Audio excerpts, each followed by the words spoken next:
Have you ever found yourself apologizing for something you didn't even do wrong? Have you ever been told, after everything I've done for you, or, if you really loved me, you would, until you caved and did what someone else wanted? That is not love. That is not respect. That is psychological warfare, and the weapon being used against you is guilt.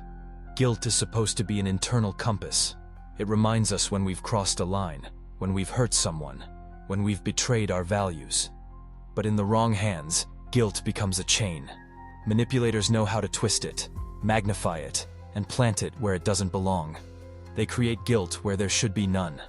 And once you carry that false guilt, they can control you without ever raising their voice. What if your guilt isn't even yours? What if someone planted it in your mind to make you obey? This is the guilt trap, one of the most powerful and insidious tactics in dark psychology. And today, we're going to uncover how it works, why it's so effective, the damage it leaves behind, and, most importantly, how to break free from it before it consumes your life. Guilt works because humans are wired to belong. From childhood, we crave acceptance. When we upset someone we love, when we fear losing approval, our brain screams danger. For a child, rejection feels like death. For an adult, it feels like shame.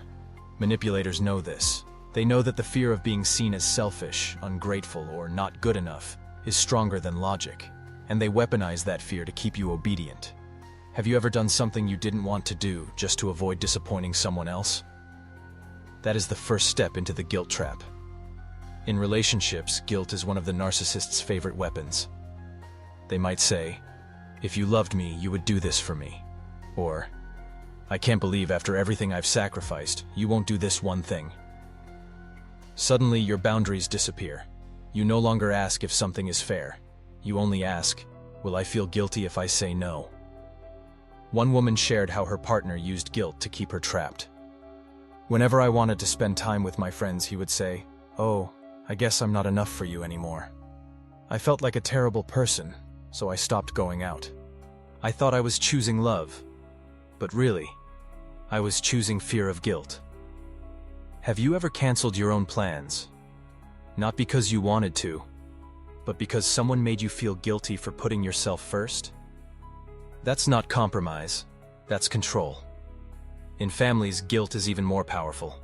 Parents might say, "After everything we've sacrificed for you, you can't even do this?" Or they remain silent, their disappointment hanging heavier than words. Children learn quickly, obey or feel guilty, and those lessons don't fade. Adults raised in guilt-driven families often struggle with boundaries, constantly apologizing, constantly feeling not enough.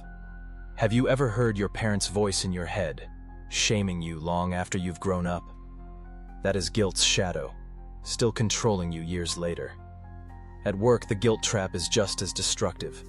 Toxic bosses say, "If you really cared about this company, you'd stay late." Coworkers say, "We're all sacrificing, why can't you?" And suddenly, your evenings, your weekends, your health, your sanity are gone. Not because you were asked directly, but because you were guilted into believing you owed them more than you had to give. One employee said, "I stayed in the office until midnight because my boss made me feel like leaving on time meant I wasn't committed. I burned out, but I kept apologizing, like I wasn't doing enough." That is the corporate guilt trap, and it's everywhere. Have you ever sacrificed your health or happiness at work, not because it was required, but because guilt whispered that you had to? That is not loyalty, that is manipulation. But the guilt trap doesn't just appear in personal life or workplaces. It exists on a societal level too. Leaders, institutions, even entire cultures use guilt to shape behavior. Good citizens don't question. Good people sacrifice without complaint. If you don't do this, you're letting everyone down. Guilt becomes a social leash, keeping people obedient, silent, compliant. History shows us that guilt has been used to control populations as much as fear has. Fear threatens you with punishment. Guilt convinces you to punish yourself. And sometimes, that is far more effective. Why does guilt work so well? Because guilt attacks identity. It tells you not just that you did something wrong, but that you are wrong. You are selfish. You are ungrateful. You are not enough. And when you believe that, you don't just obey. You surrender. Have you ever apologized for simply existing? For needing rest? For saying no? That is the weight of false guilt crushing your spirit. The long-term damage of living in guilt is devastating. Victims describe feeling constantly drained, always walking on eggshells, never free. Anxiety becomes normal. Depression creeps in, confidence collapses. And the most dangerous part? You begin to internalize the guilt. You don't even need the manipulator anymore. You police yourself. You punish yourself. The trap is complete. One survivor said, "I left the relationship, but his voice stayed in my head. Every time I did something for myself, I felt guilty. I realized I wasn't free. I had become my own prison." That is the ultimate goal of the guilt trap, to make you control yourself, long after the manipulator is gone. Have you ever caught yourself feeling guilty for something that didn't actually hurt anyone?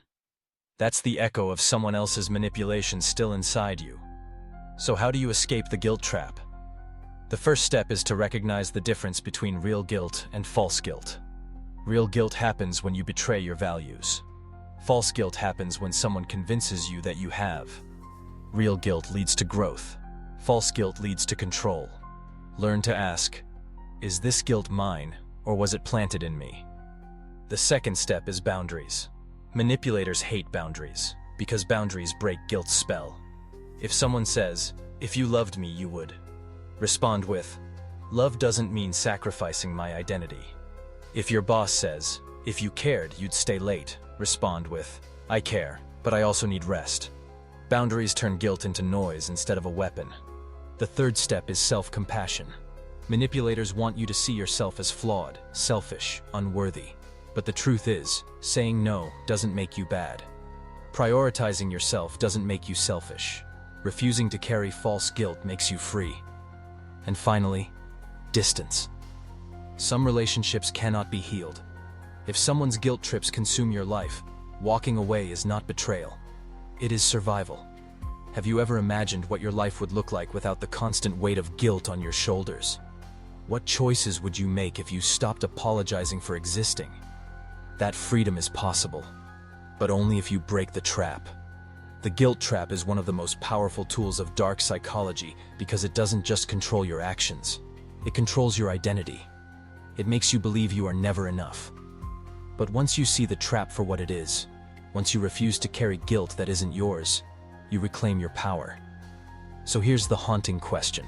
If guilt itself can be manufactured, then how much of your life has truly been lived for you, and how much has been lived for someone else? Subscribe to Mind Control Z for more revelations on dark psychology, manipulation, and the hidden tactics used to control your mind. Because awareness is the first step to breaking free.